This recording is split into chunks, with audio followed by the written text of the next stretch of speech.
जिले के माचुला के पास कुपी गांव के नजदीक एक बस के गहरी खाई में गिरने से 36 लोगों की मौत के बाद अब काशीपुर परिवहन विभाग अलर्ट मोड पर दिखाई दे रहा है। आपको बता दें कि काशीपुर परिवहन विभाग पहले से ही डगा मार वाहनों और ओवरलोडेड वाहनों पर अपनी पहली नज़र गड़ाए हुए रहा है, लेकिन इस हृदय विधायक घटना को लेकर परिवहन विभाग अब और ज्यादा सतर्क हो गया है।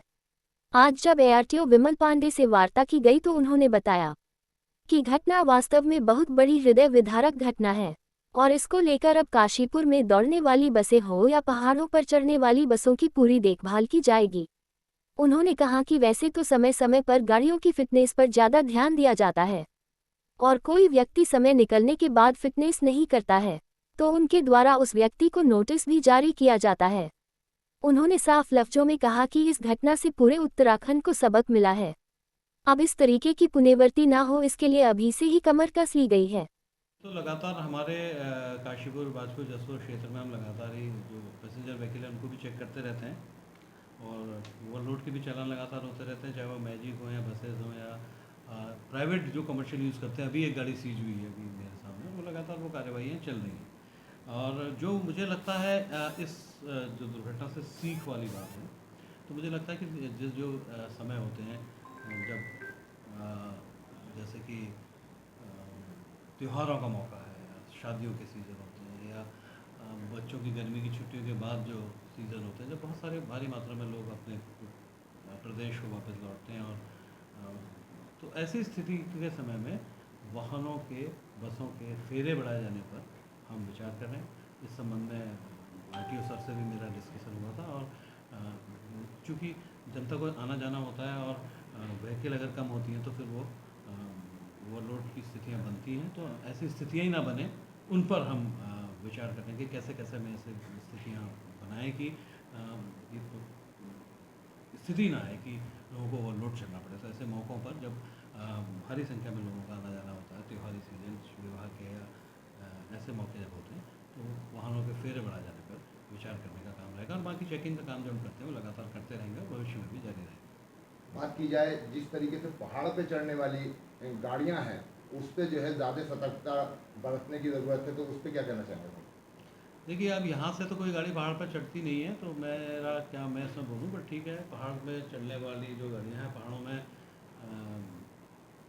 और ज़्यादा ध्यान रखना पड़ता है वाहनों को लेकर के, क्योंकि पहाड़ पर्वतीय मार्गों की स्थितियाँ अलग होती हैं। वहाँ पर विशेष ध्यान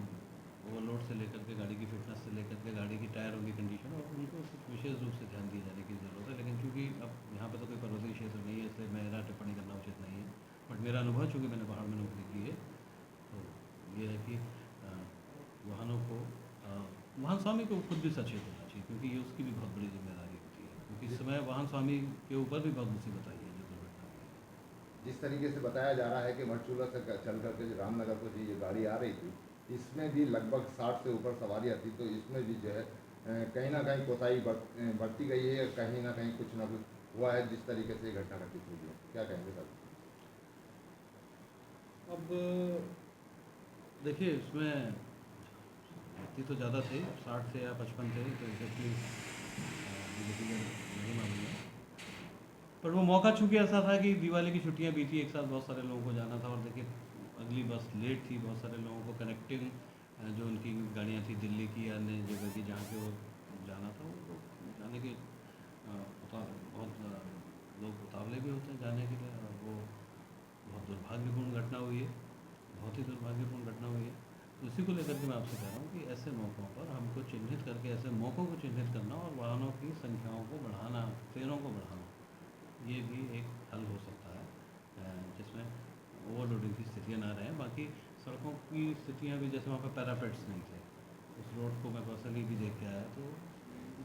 रोड्स को लेकर के भी पैरापेट्स, मेरा मानना है कि पर्वतीय मार्गों में 100% या तो क्रश बैरियर हो, पैरापेट्स हों, या कोई एक ऐसा तरीका हो जिससे उनका जो घाटी की तरफ या